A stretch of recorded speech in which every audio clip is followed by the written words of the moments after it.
Hey, welcome to the Vox Podcast, ladies and gentlemen. Timothy John Stafford, Michael Carlery coming at you mid-May, the year of our Lord, 2021. Tim and I are, we're excited for our episode today. We got a couple of things we want to respond to. Then we have an interview with Mayfield, Danielle. And I discovered her through an article Tim sent me last year. That was like, I lost my religion at a worship event or something like that. Religious News Service picked it up, but she was with that Sean guy. She went to one of those Well, she went to events. go protest the Sean Foyt, what is his thing? Let us worship. Right. Event as opposed to Portland. tomato worship. Yes. And I saw the article popped up and I saw her picture. And I was like, I think I know her.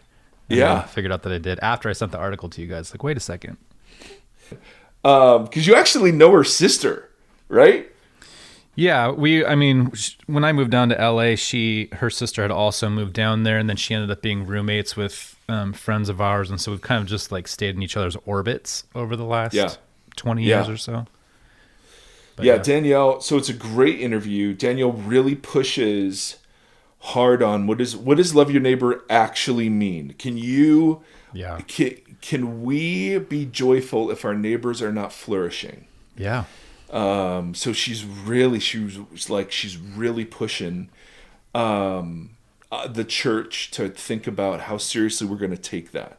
Yeah. So I love that. Love it. And she's in the middle of just sort of grieving the state of the church, and yet it's a really interesting place she's in. She wrote a book called The Myth of the American Dream.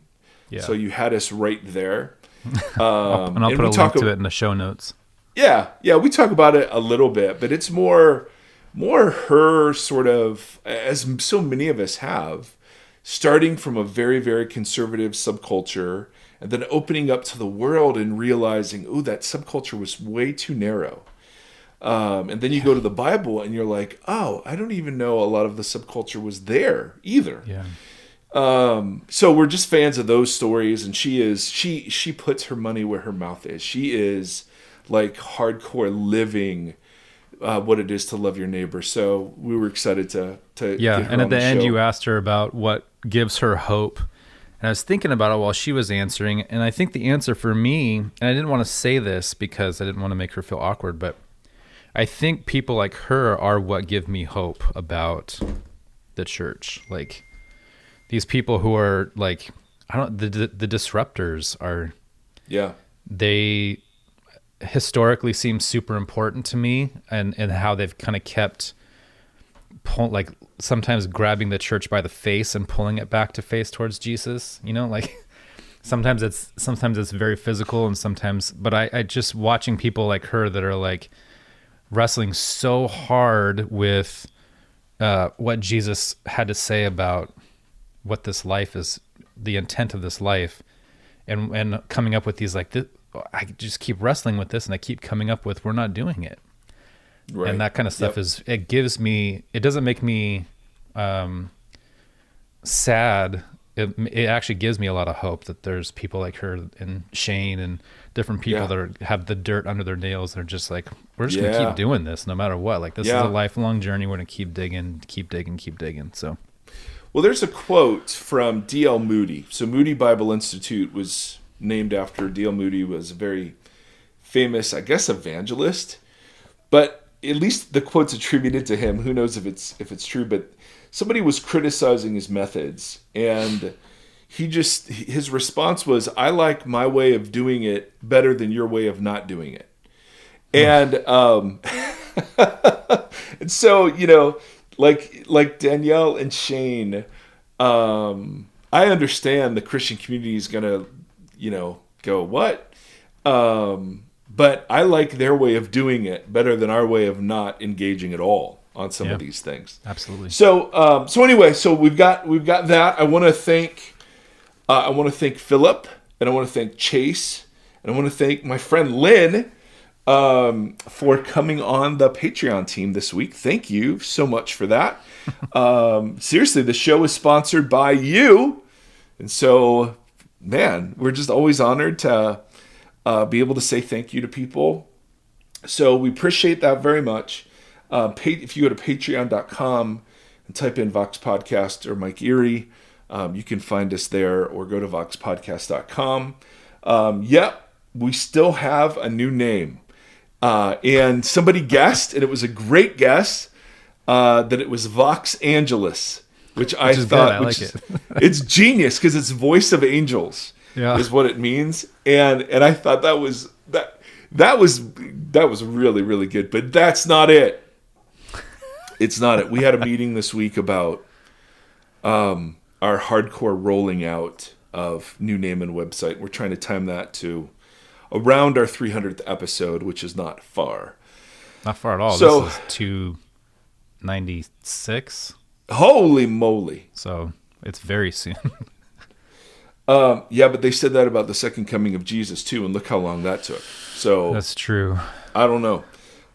Episode 300 is going to come like a thief in the night. You won't see it. All right. So we talked, we read Jennifer's email last week about tools for reconstruction. And then we said, hey, what does our community think? And I have a ton of responses for people who are just so graciously responding. So Jennifer emailed us back because I didn't have her. I tried to email her and her email bounced back. But she emailed us and said, thank you for answering my question. Hearing your own words reverberate through someone else hits different, and I cried. Also, I'm huge on community and unity, so calling for the community resources also really touched my heart, which is super cool because then the community, not surprisingly at all to Tim and I, responds with massive email participation. And I can't read all of these because it would take literally the whole episode to read these because there are so many. So I just picked out a few. Here's one. Disclaimer. Right, this is in response. Disclaimer, right. I'm an idiot. I'll read one page from N.T. Wright, hardly understand it, and walk away thinking I'm the fount of knowledge my social circle needs to drink from. Again, idiot. I love this. I love this person. Luckily, I'm a Stafford-level introvert and keep my fount to myself for the most part. Amen. Oh, given that I was not carrying around an answer for our sister without shelter, but I will share what just came to me. Perhaps it's not from me, but through me. Our sister is not without shelter. She is covered by Jesus. The way out of the wreckage was in her question. It's love. The rest is commentary, but keep loving God and others, and you'll realize you're not sitting on the foundation of some demolished building, but on the very foundation you were called to build your life on. Oof. Exchange those broken bricks, man-made mortar for Jesus and his call to love. Love it. Boom. Can't go wrong with that. That introvert should share their fount more often. Just on email.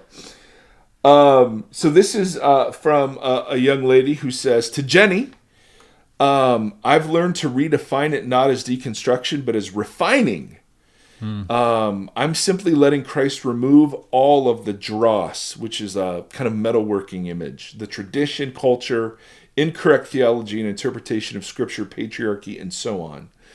And I want to leave the dross behind, get rid of the dross and leave behind his purity of love and life to rebuild a foundation to stand on. I'm no longer interested in the walls the church built. So, awesome. Seeing a theme. I love these, like, responding to metaphors with different metaphors. Totally. Oh, it's so great. So, this is from someone I've been walking through the spiritually homeless journey for the last 4 or 5 years. But getting to Jennifer's question, here are a few ways that I've been able to start piecing together my faith. Soul deep friendships, friends you can share the deepest truths and weep with. Yeah. Trusted sources, curious question askers that remain committed to Jesus. And he gives like Holy Post, Vox, when we had Sabota on. Taking long walks and working with my hands.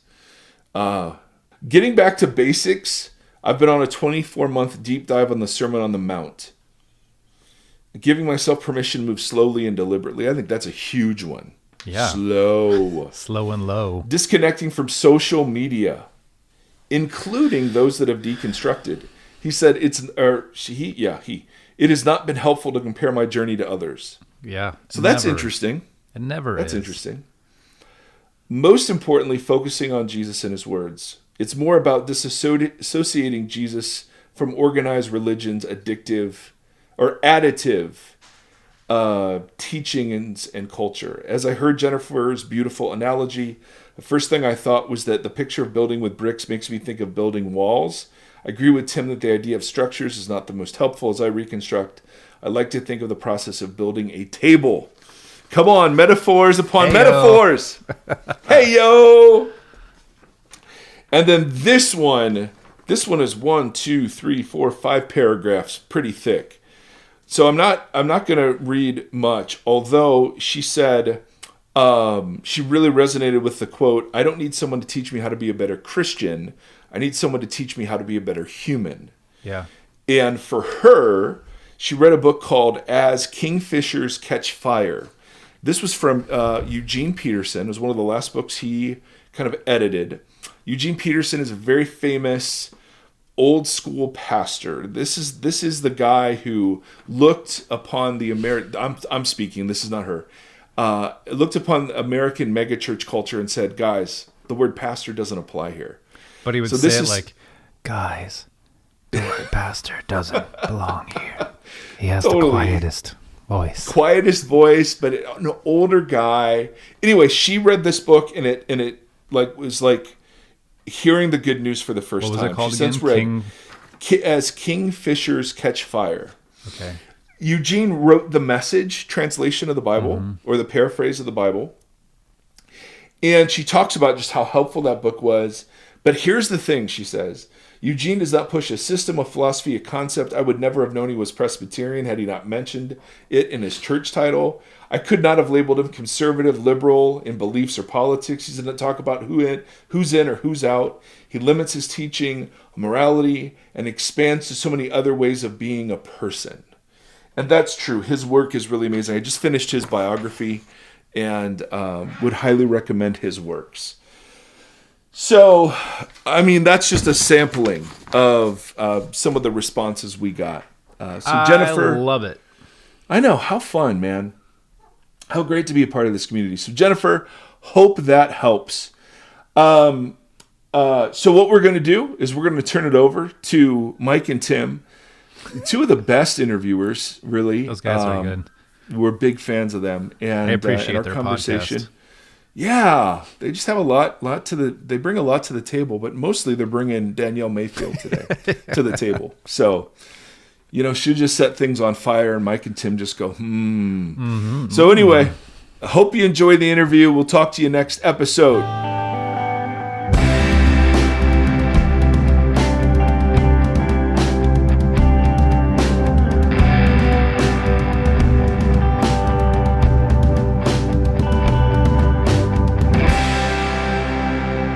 Hey everybody, we have the great privilege today to be talking with Danielle Mayfield. She goes by DL on the socials and her author name DL Mayfield, but we get to call her Danielle. Is that right, Danielle? Can we call you that? Yeah, please. And you are in Portland, am I correct, at this very moment? Mm-hmm. And it looks like there's sunshine.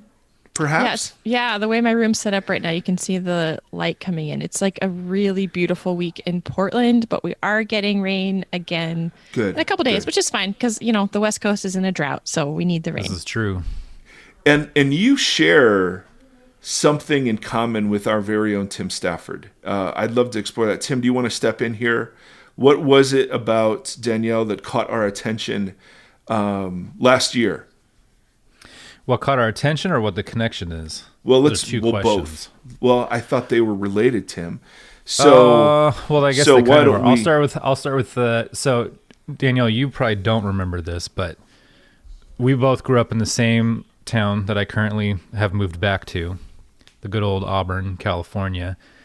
And you guys, I think it was your dad's church, if I'm correct. And you guys had a little music venue called the Fishbowl. Is that right? The Fishbowl. Oh right? my gosh. So Yes. I was a youth pastor at that time, and we would go watch shows there. And I did a lock-in at my church. A lock-in. And I had a band called Agnes United play at the lock-in. So this is I don't know how long ago. This is a while ago. But we did a lock-in. For those who have not lived in youth ministry land, is literally the title. You lock all the youth in the church overnight, and you just Such a good idea. Yeah. What could go wrong? I've had broken bones. I've had all sorts of crazy things happen at those. But yeah, we locked in and we were playing games and goofing off, watching movies all night. But I was like, we're going to have live music. I'm getting this band to come in here and You're play. going to get the best band of Northern California. So it was with you a and your 13-year-old bass and, player. Yeah, you and your sister and two others, if I remember correctly. Yep. So we go way back. Wow. So this is great because I talk a little bit sometimes here and there about how when I was 13, I started an evangelical punk rock band. And people are like, that's not true. And now here you are. There's corroborating. Proof. There's have proof. Evidence. Now, we don't have any, thankfully, we don't have any video evidence. We don't have any musical evidence because here's the deal. I was a missionary. I was a terrible bass player. Our music was terrible, but we were there to evangelize the youth groups, which, That's right. looking back is hilarious. Let's go evangelize the people who are in a lock-in in a youth group. But I felt great. I felt great about myself. It was a big confidence booster for me as a 13-year-old. But hey, I thought we were doing something special because we were one of the only churches that was having like a little punk band come and play. So we were all pushing the boundaries as much as we could. Yeah, it's still a lock-in, but it's a lock-in with a punk band. With punk and like really, amazing punk. The reason we love punk is because you only need to know 3 notes and you got punk. You know what I mean? Yep. And like Christians can be punks too. I remember the newspaper in Auburn did a story on us, and I was like quoted as saying Christians can be punk rockers too. And I just felt like I've never felt prouder. I'm still chasing that high to this day. The Auburn newspaper. I love it. How's Auburn now? Auburn is very different than when you were here. It's as anything. It's kind of boomed with. It's become real popular. Everyone from the Bay Area is moving here, and there's a bunch of there's like a real artistic culture, and housing prices are through the roof, and it's very crowded. Oh, okay. That's really interesting to me. It was pretty burnt out when I lived there. No, yeah, it's got a whole new flavor now. We call it Flavor Town, right, Mike? Oh boy. Yep, sure, Guy Fieri. I love Guy Fieri. Oh my gosh. Well, he's saying that because Columbus. I live in Columbus, Ohio, which is Guy's hometown. And is it? Yes, and Columbus. There was a moment of reflection about renaming the city. Mm-hmm. And so they were taking submissions, and Flavortown was kind of number 1. Flavortown, Ohio there was a movement. There was a small would probably movement. be mad if that happened. Yeah, he's a pretty progressive guy. He would be like, "No, thank you." Oh, Columbus is great. Parts of Ohio, I would see where that would be a problem. Columbus is interesting. Anyway, all that is to say, I love that connection. And that tells us a little bit about how you grew up. So you grew up, your dad was a pastor, and you were a bassist for a punk rock band that was evangelizing. Mm-hmm. The Already Saved. Yes, that's totally it. And we felt like we were fulfilling the call of Jesus in our lives. And it's so fascinating looking back on what it means to grow up in the belly of the beast, the beast being like white evangelical U.S. culture, because I do have a lot of compassion for us. And I do think like, man, we were really earnest. We, with the tools given to us, we're like, we want to follow God and we want to have some fun doing it. And we want to build community. The Fishbowl, this concert place my parents started, they were so proud of themselves. Like, but it was a gathering spot. It became a gathering spot in this like little strip mall in Northern California where kids didn't have a lot to do. And so it was a community space. So I can like have compassion for all of that. And yet it's also incredibly insular. It's such a misinterpretation of what Jesus asks his disciples and followers to do with their lives. To me, it's such a cheapening of what it means to understand what the good news is and what it means to take Jesus seriously.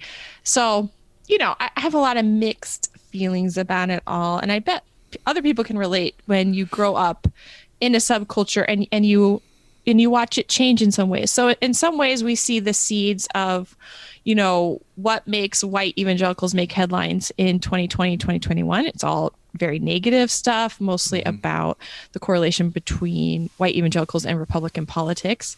And all of that was there, all of that was there in 1990s Auburn, California.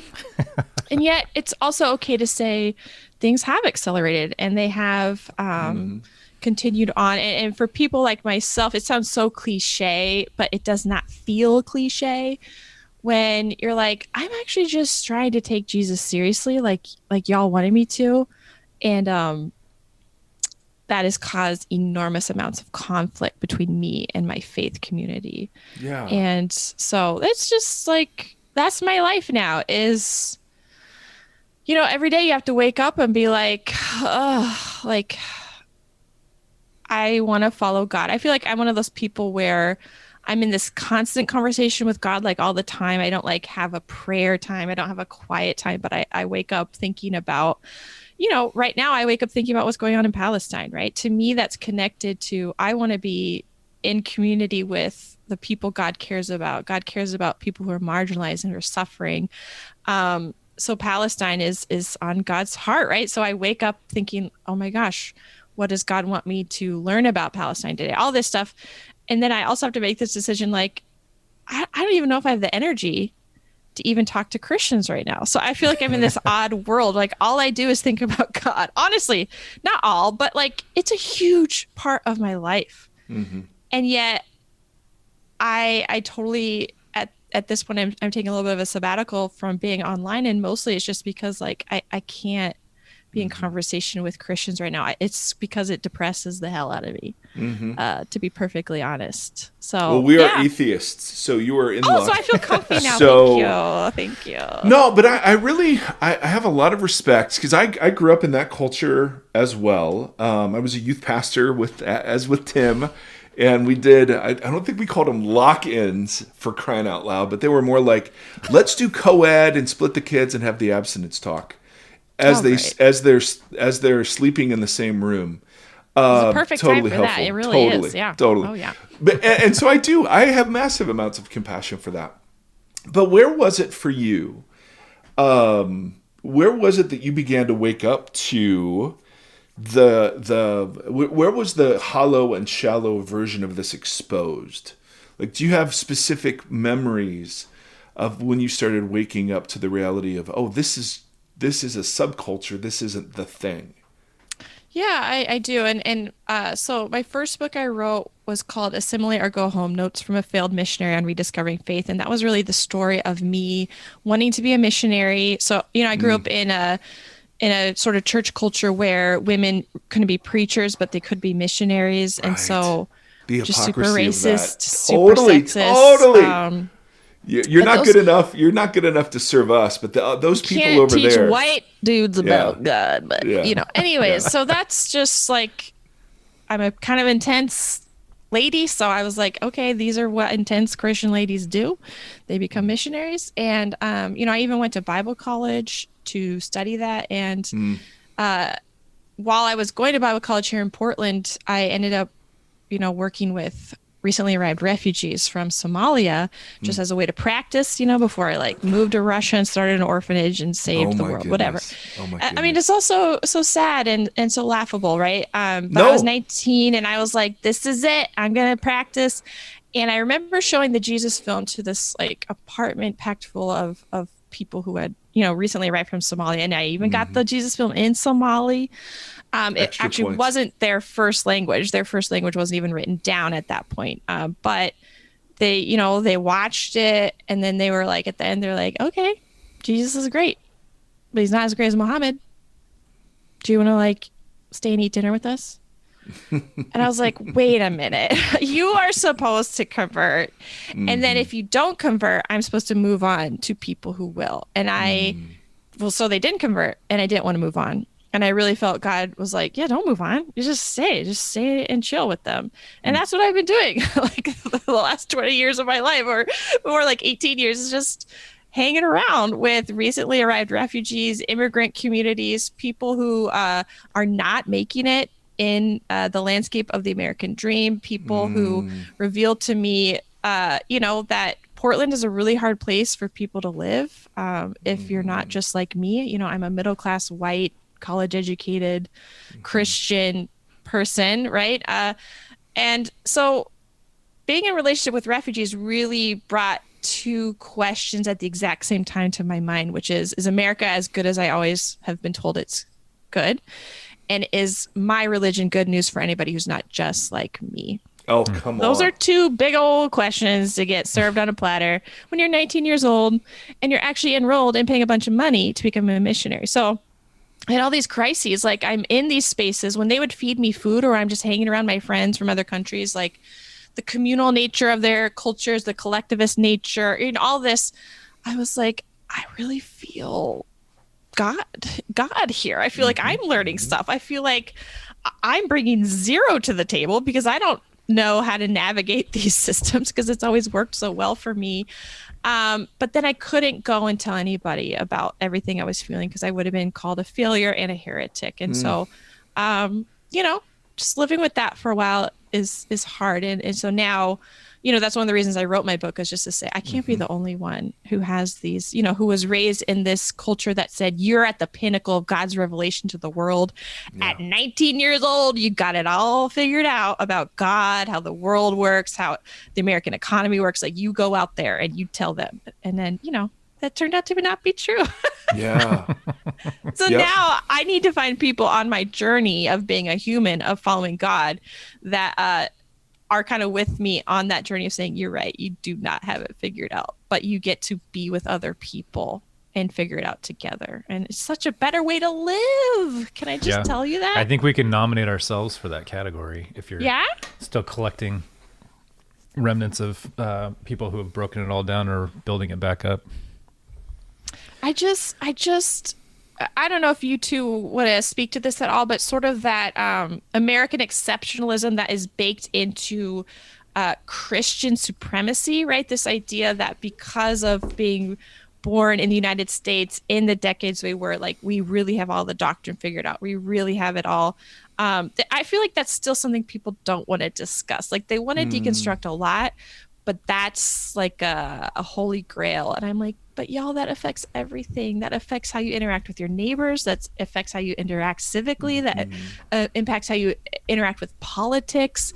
But for some reason, people think that it's just essential to be Christian is to say, I've got it figured out and you must listen to me. Anyways, do you think that that's part of the American bit of it, or do you think that's something baked into Christianity even in its non-American forms? Yeah, I think, like, obviously there's a lot well, for people like myself, the Bible college I went to, right, it's all European focused. And so obviously colonialism and imperialism and sort of this supremacist thinking is baked into there, but that's not the story of Christianity as a whole. And so it's been really refreshing for me to, take some steps back and look at these wider contexts, the global context. Catholicism is so a part of all of our history, even though, American evangelicals don't ever want to talk about that. But there's some of these things where you're like, when you get to the root of it, it's just a radical way of being in the world and loving your neighbor. Like, that's amazing. And then it turns into these other things when we align our faith with, like, the survival of our nation state, right? And the survival of our rights and our privileges in pluralized societies, right? That's really when this supremacist thinking comes into play. Also, of course, with America, supremacy has always been connected to God and to the exploitation of the land and to people in order to work the land, and to build wealth for certain people. So there's so much there that I totally understand why people are like, I'm done, Zo. I don't want anything to do with this. Why didn't that happen to you? Yeah, I don't know. I truly don't know. It's just like when I wake up in the morning and I'm thinking about Palestine, I'm like, this is not just coming from me. There is a creator God who's obsessed with creation and the people of the world. And I see glimpses of how it's supposed to be. And then when I read the words of Jesus, I'm like, oh my gosh, that's how it's supposed to be. And I'm like filled with this joy and this hope and this peace that is really anchored, like the world is not okay. God's aware of that. And God is saying it's not always going to be like this. And actually, the people who suffer most on the earth right now, like they're going to be the ones who bring in the kingdom. They're going to be the ones who feast with me in the new creation, right? And I'm like, that's why I'm a Christian. You know, it's that keeps me going, man. When I can meditate on that. So 19, you have these two big questions. Nothing like refugees to kind of ruin your faith. And introduce you to a much realer version. In a really good way, yes. Yeah, that's what I mean. Yes. That, like, to wreck the shallow, cliched, insular bit of that, and then go, oh yeah, there's this whole world, and God's really fans of these people too.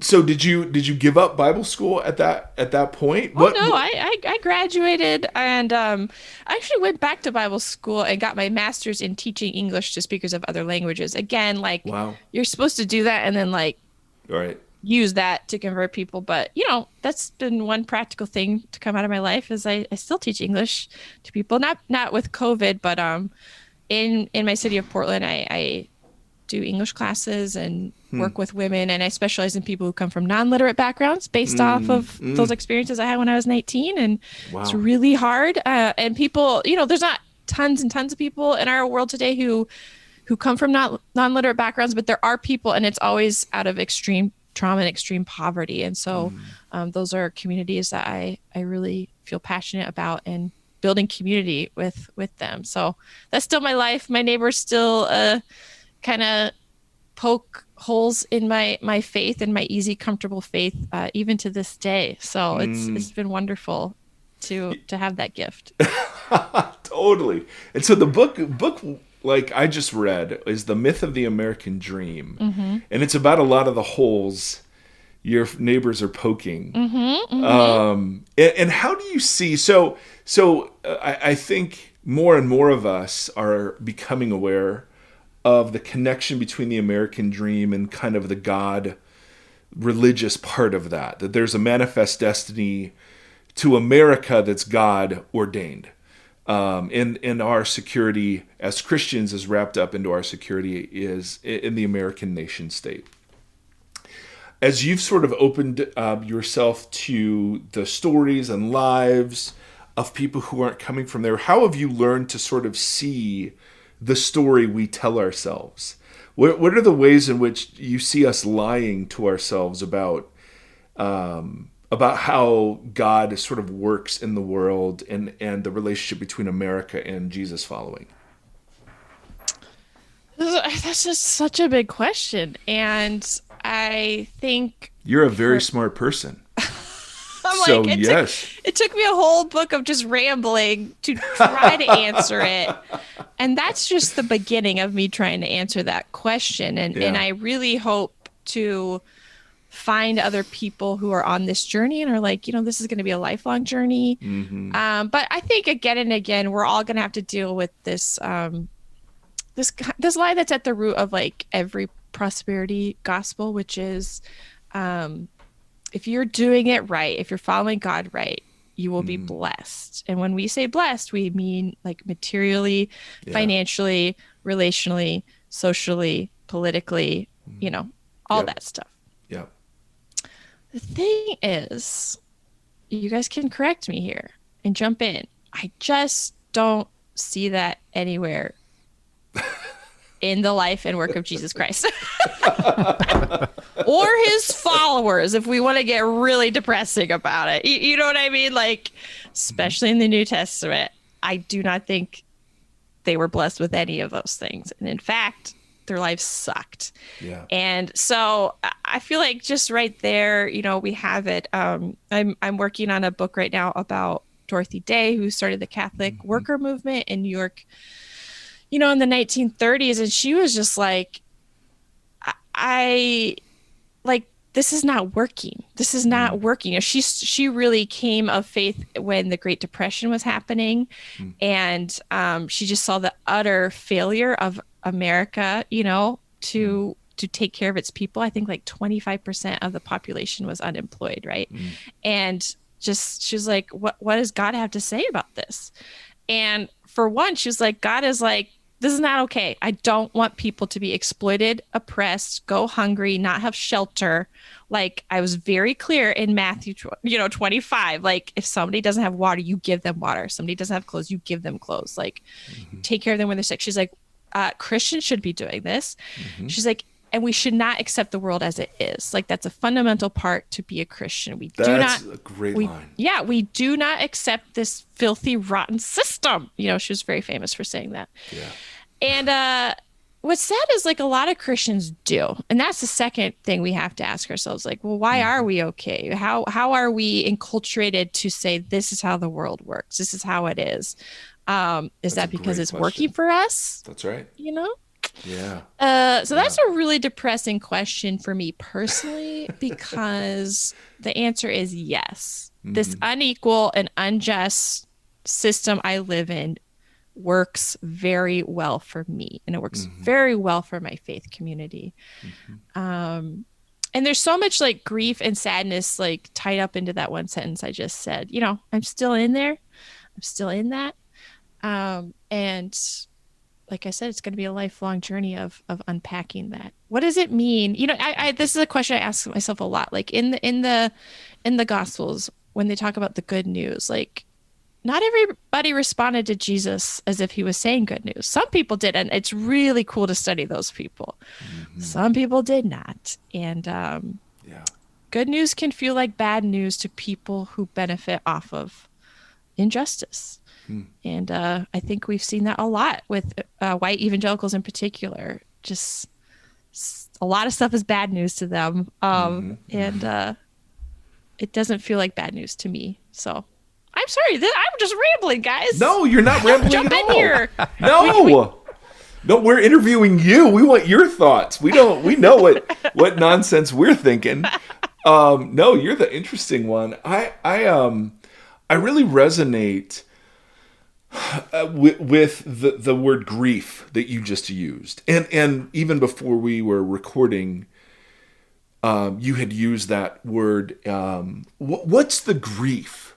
Like, I can understand anger completely, or apathy, but grief is such an interesting word. What's that mean to you, to be grieving this? Yeah, I think it's a hard emotion to unpack. For me, primary emotions are like fear and shame and joy. So I wonder if part of my grief is connected to fear, right? Like, we got it so wrong. Do I have any hope of ever getting this right? I don't know if you guys relate to that as far as the faith journey, right? When people are so sure. This is what the Bible says. It's so crystal clear that God told me to do this and God told me to do that. And now I'm like, I don't know if I believe any of that. And so there's obviously some fear there. Like, will I ever have it right? Will I ever, be as sure as I was when I was 13 years old in a punk rock band? That certainty was pretty nice for your perception of yourself and your role in the world. All that. It's pretty awesome. So I think some of my grief is tied to this fear of like, I'm never going to have that again. I'm never going to have that certainty. Never going to have that like ironclad. I'm doing what God wants me to do. I can feel satisfied with my life and the work I've done, So I think some of that's fear. Yeah. The other part is probably connected to shame and Like, as much as I would love to walk away and be like, I'm an ex-evangelical, all that, it's like, how can you walk away from what you are, your heritage, your community, your background? I feel a personal responsibility, to continue to engage with my community. But there's a lot of shame that comes into sort of dealing with wide open eyes to your past and your community. And of course, for many people, I'm sure this is also similar, is like, you're still in a relationship with people. You have family members, you have parents, you have all of that who are part of these worlds. And therefore, you're kind of like constantly being plunged back into that situation, into these conversations, and you just end up feeling, I guess people talk about gaslighting a lot, but it just is really hard when you're like, we're talking about the same God and the same religion, and yet like none of it is, we're not on the same page on any of it. And in fact, I tried, because I'm working on this book, I'm at home with my kids all the time. I tried to go to this Christian retreat center last weekend, and I knew I shouldn't have done it. It was out in the middle of Nowheresville. It sounded very peaceful. And a lock-in for adults. It was like $25 a night. So I was like, I can do this. Well, I get there, and I thought it was just going to be like very secluded, but they were hosting all these church Bible studies and all these groups. There's all these people everywhere. I'm the only one wearing a mask.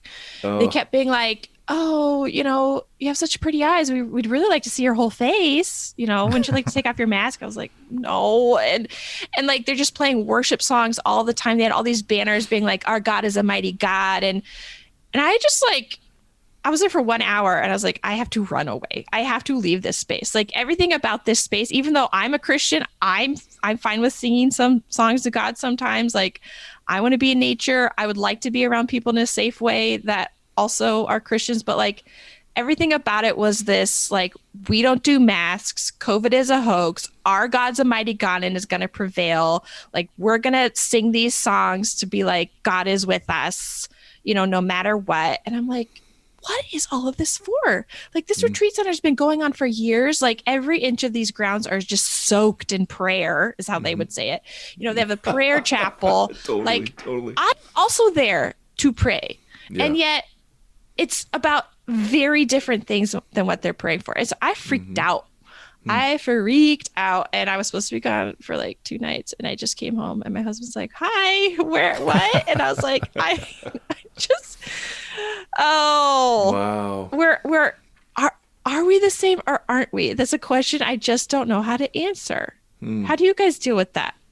I think what you just said is interesting, because you said the 3 primary emotions: fear, shame, and joy, right? Is that true? Maybe I'm just talking out of my butt. No, but I think it makes perfect sense. The two that you just, the tension with fear and shame are obvious, right? Like, the way we wrestle with those emotions, but throwing joy into that too with grief, I think, is what really makes grief, because fear and shame, I think, are easy to categorize, but like, the disconnect from what you know should be joyful or has been, or what, you know what I mean? Like, there's an actual, like, that feels like that kind of ties that whole idea of grief together. It's like you're saying earlier, like, you read the Gospels and you can see what Jesus is trying to accomplish, or you can see what God's narrative is overall, and you can see the joy that's embedded within that, the idea of it, right? The thing that kind of keeps you locked into it. Being unable to fully grasp that and deal with fame, that's fear and shame together. There we go. That's profound. Yeah. Oh my gosh. It's a whole new thing.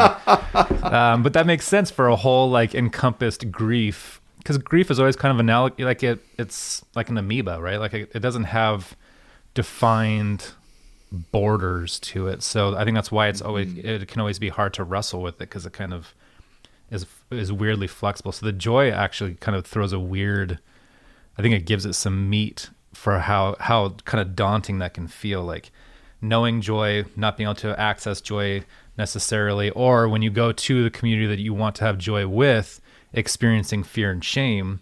It's just a really weird, that's a very weird interchange that makes sense with what grief feels like, which I think is what a lot of people do feel.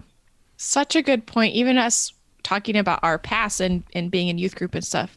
Yeah, like that's how we learn to connect to God, is through joyful singing and through being in joyful community with each other. And so I think you're totally onto something that I've never thought, because I've had to change the ways, right? I try and find joy in my faith. The pandemic is a part of that, but also Christian nationalism becoming so prominent, has obviously changed the ways we have to do that. And so for me, again, that kind of goes back to what I was saying about looking into some like Catholic traditions, all these things, like ways to find joy and centeredness and belonging that, aren't the same as the ways I was taught. And it's hard. It's hard to relearn new ways to connect. And the joy feels really different. Maybe it's also just being middle-aged. The joy of the Lord feels a little different, and a lot more quiet and introverted, probably. And embodied. Like it has to be embodied. And I mean that both in my physical body, but I also mean that about being connected to cities where we live. It's connected to, are my neighbors flourishing? If my neighbors aren't flourishing, I cannot experience the fullness of joy. And that makes me a really bad Christian to some people. But that's just always in the back of my mind. Like, and I'm sorry, I think God gave that to me. I think God gave me that dream to say, we aren't ever fully going to be at peace or at rest until everyone's flourishing. And, for some Christians, that's like heresy. It's like, you got to praise God, even in the midst of all the bad things. I'm like, well, then your God sounds like a really mean person. Like, God should be able to understand that we're not super happy when terrible things happen. But, maybe that's just me. And it seems like there are large segments of the Bible that are given to the complaints, the laments of God's people about the state of the world. And not a lot of...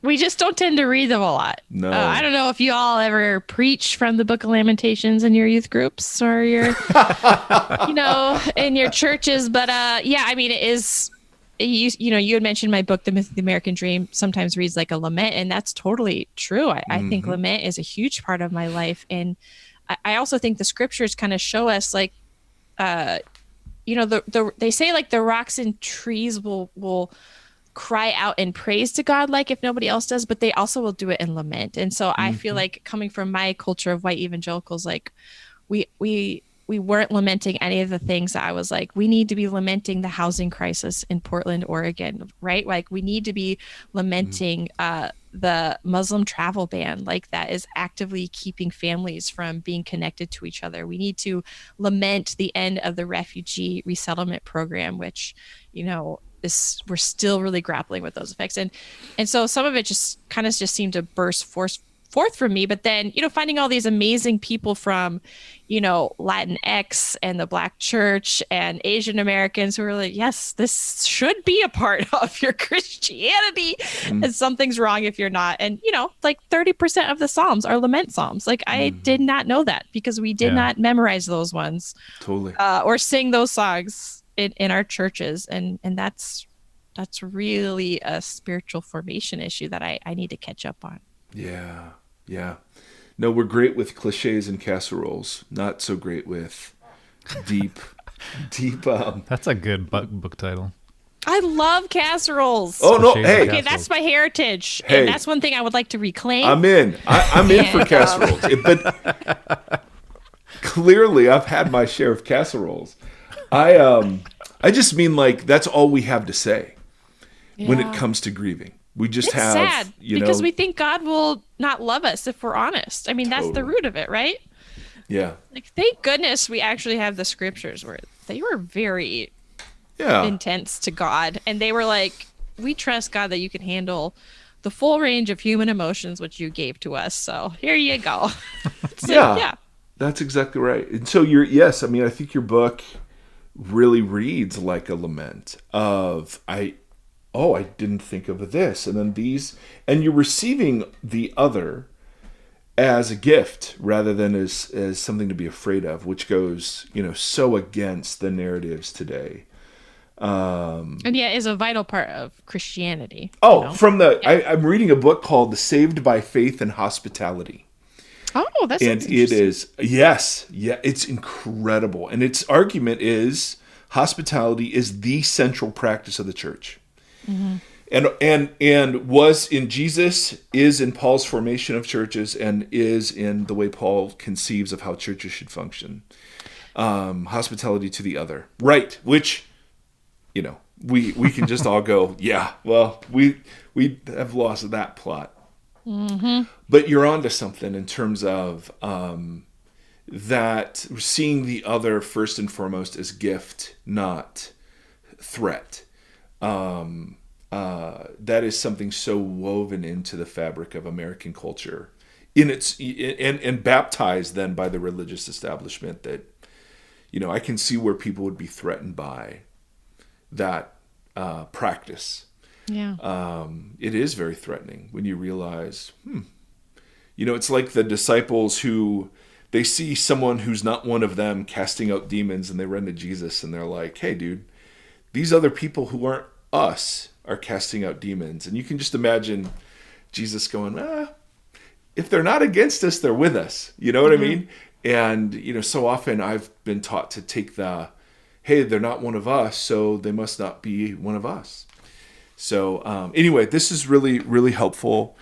One last thing before we let you go. Where do you see little embryonic pieces of hope? What is it that when you wake up, you're thinking through Palestine or, any of the incredibly heavy issues that we've talked about? Where do you see like embers that you'd go, yeah, that we can flame that one into something? Where do you see signs of hope in the midst of all this? Yeah, that's a really hard question for me, but I think it speaks to like the spiritual practices I need to continue on. And then one is to cultivate hope and gratitude that is based in, being in the world and not closing myself off to the pain of it. And so I need to spend more time with that question. Right now, for me personally, I'll just do an individual answer first. I am finding hope in this idea that I'm not going to get this right. And I have a lifetime of trying and getting it wrong, and trusting in the Holy Spirit and my community to say, hey, let's rethink that. Like I'm dabbling in some local politics stuff, and I thought I would just be really easy and just a way to learn about. It's like very fraught, very contentious, like school board drama and all, these meetings are taking up my life right now. And I'm just like, for a while there, I was like, everything will change when we do local elections and we get all progressives in local office, and, let's change that way. Now I'm like, I don't know. This is really complicated, really complex. So it's okay to just say this is not the way to fix the problems. We always have this desire to say, like, here's how we fix it. And I, coming from like a white people background, it's like, we just have this tendency to be like, oh my gosh, there's racism in America. Like, we're going to fix it now that we know about it. It's like, oh my gosh, like that is absolutely not the right answer. But for me, I just find a lot of hope, even going back to what, biblical story you were just sharing about Jesus saying, like, if they're not against us, they're with us. One of the things I think about with the miracles and with Jesus, casting demons out of people and healing people who are sick, is because in some of these cultures, right, if you're demon possessed, you're really on the outskirts of society then, right? Like nobody wants to be in a relationship with you. Nobody wants to be in community with you. And so to be released from demons is to be, said you're now able to enter back into community, back into society.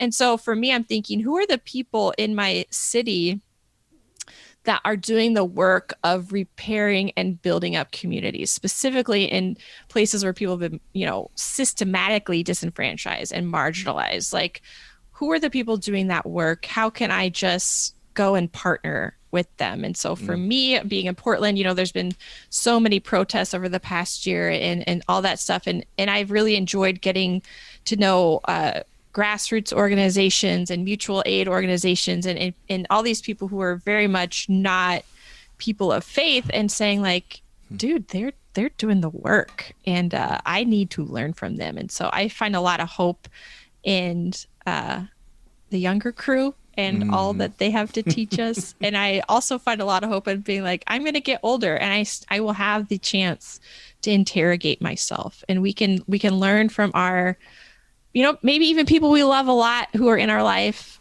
our parents, whatever, and see some of the limitations they have as far as being able to interrogate and change and say, I don't have to choose to be like that. I can choose to find this liberating. And it is liberating. Yeah. Thank goodness we believe in a God who, when we repent and confess, we're invited into relationship and to try again. It's actually kind of exciting. Mm-hmm. Excellent. Thank you. I got all Christian-y. Thank you guys for giving me a chance to be all Christian-y. Well, or you've been Christian-y the whole time. I'm very Christian. It's hard. It's hard to reconcile with how mad I am at Christians all the time. Oh, no, but that's the beauty. That's it. So yes, we want to encourage people to check out your work, The Myth of the American Dream, Reflections on Affluence, Autonomy, Safety, and Power.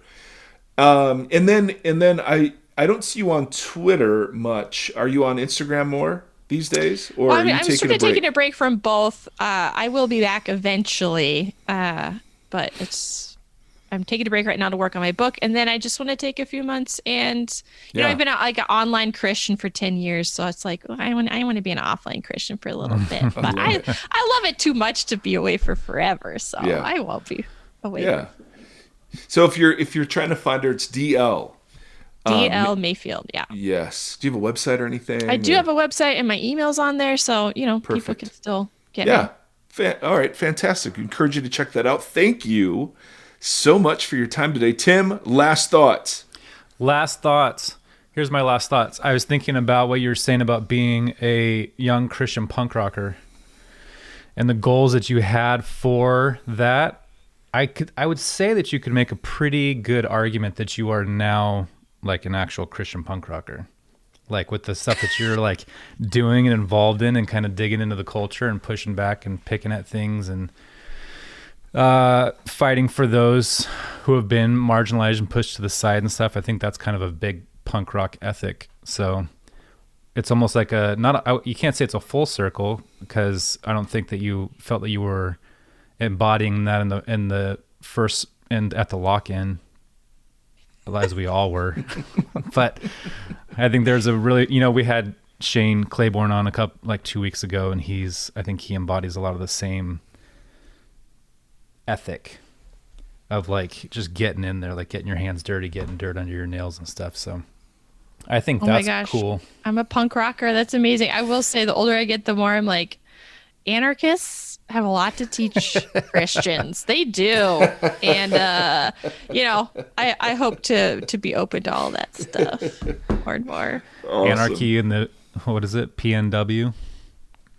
There we go. Antifa. I'm proud to be anti-fascist.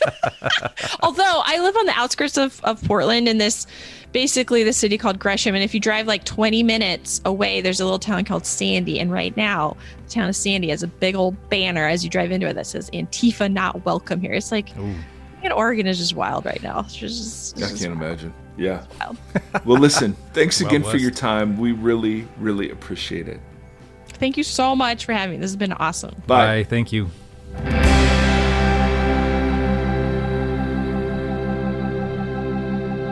Thank you for listening to this conversation. The Vox Podcast is a 501c3 nonprofit organization that is supported by listeners like yourself.